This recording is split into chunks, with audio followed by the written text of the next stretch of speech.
उसके तुरंत बाद समूह अगले मेट्रो स्टेशन पर पहुंचा, जहां हर दिन नीले बक्सों का एक नया सेट दिखता है और टाइमर खत्म होते ही अनगिनत राक्षस बाहर आ जाते हैं। केवल हरे बक्सों पर खड़े रहने वाले ही बच पाएंगे। एक बूढ़े व्यक्ति ने सबको चौंकाया जब उसने शुरुआत में ही अपने सारे पैसे लगाकर बड़ा स्कोर हासिल किया और अपने दोस्तों के साथ एक सुरक्षित जगह बनाई, जहां प्रवेश के लिए बड़ा स्कोर देना जरूरी था। हालांकि जींदू जी को पता था कि हरे बक्से कहां आएंगे, लेकिन इस बार कार्य व्यक्तिगत प्रयासों पर निर्भर रहा।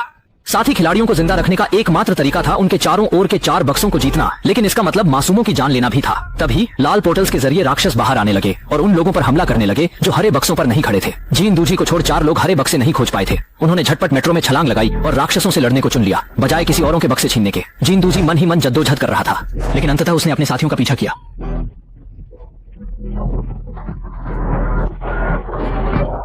समूह फौरन दोनों ओर के पोर्टल्स की तरफ भागा। रास्ता राक्षसों से भरा था। अच्छा हुआ कि राक्षसों से लड़ने के दौरान उनका स्तर भी बढ़ गया। शांग्या ने देखा कि पोर्टल के पास 3 नए हरे बक्से दिखाई दे रहे हैं। दूसरी ओर जींदू जी हवा में उड़ चला और राक्षसों के हमलों से बच गया, मगर तभी सामने एक जानी पहचानी परछाई आ गई। दीवार पर केवल 2 हरे बक्से थे और उनमें से एक पर कोई अन्य कब्जा कर चुका था।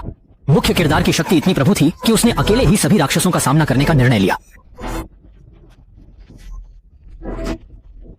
लेकिन जींदू जी ने बिना किसी झिझक के आखिरी हरा बक्सा एक लड़के के लिए छोड़ दिया। उसने एक नीला क्रिस्टल निकाला जो पिछली लड़ाई के दौरान मिला था। इसे खाकर शरीर एक भ्रमित जेल के अंदर फंस जाता है और कोई चोट नहीं पहुंचती। राक्षस ने उसे जमीन पर गिरा दिया। संकट का क्षण।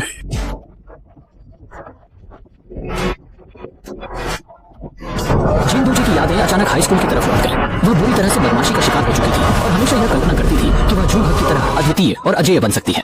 इसीलिए वह पूरी की पूरी उपन्यास श्रृंखला पढ़ चुकी थी। गुजरते हुए कठिन यादों के साथ जींदू जी अचानक जाग उठा, यह जानकर कि रात 12 बजे के बाद भ्रम का जेल प्रभाव समाप्त हो जाएगा। उस समय का आखिरी दिन आ चुका था और रात में फायर ड्रैगन सामने आकर सभी को मार देगा, जब तक कि कोई उसकी जगह उसके साथ मुकाबला करने को तैयार न हो। यह लड़ाई लगभग निस्संदेह मौत की ओर ले जाएगी। पिछली रात की घटना के बाद जींदू जी की मानसिक स्थिति बदल गई थी और उसने निर्णय लिया।